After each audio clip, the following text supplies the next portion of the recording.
Security pulled Black CEO's mother off plane, then she pulled $5 billion in funding from the airline.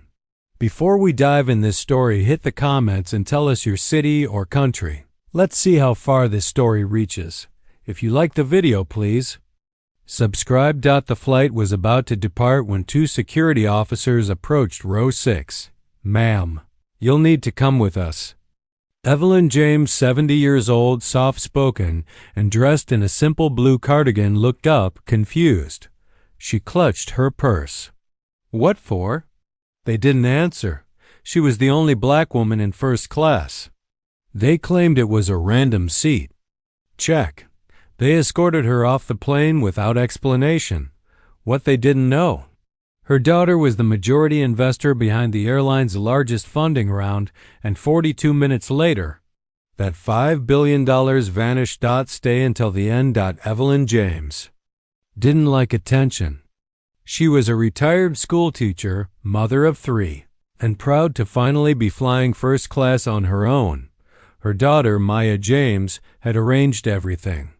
Maya was the CEO of a major venture capital firm, young, brilliant, and deeply respected in Silicon Valley.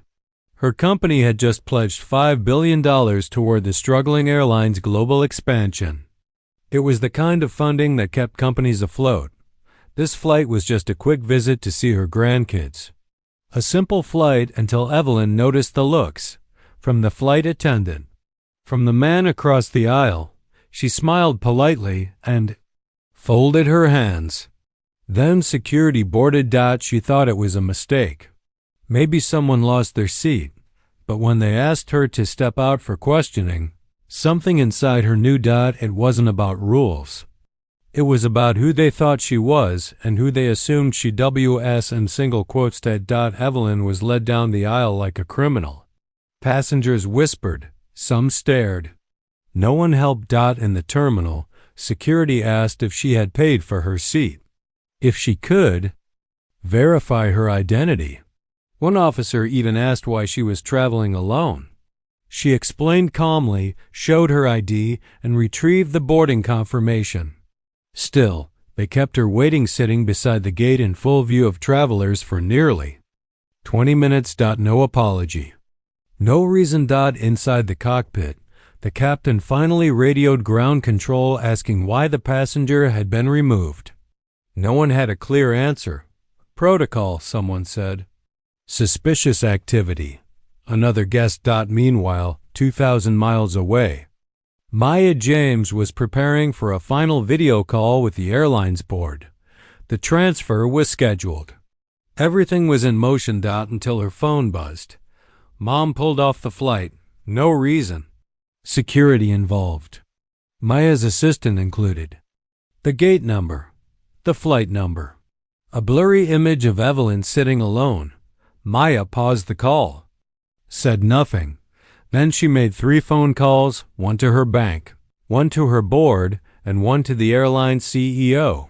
10 minutes later, the airline's executive suite erupted in chaos.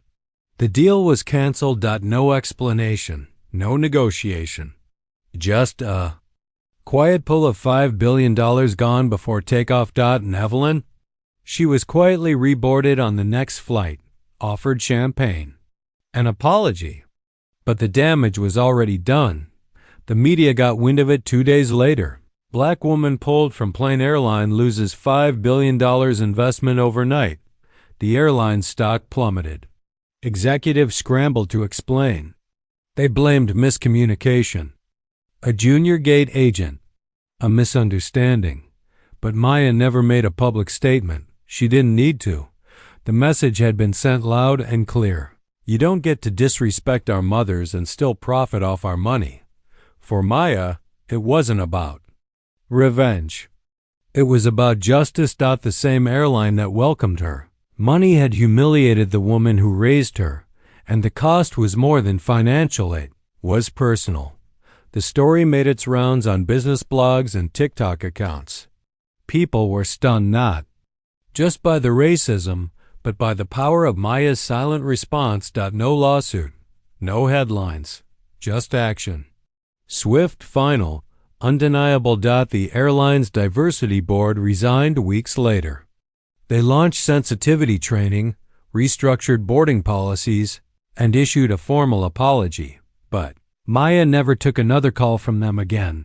She moved the $5 billion to a black-owned startup working on private jet access for underrepresented travelers. And Evelyn? She still flew first class only now on airlines that knew exactly who she was. Because dignity isn't a luxury. It's the baseline. If you enjoyed this story and found it provoking, don't forget to like, share, and subscribe for more powerful narratives. Let us know your thoughts in the comments. Take care.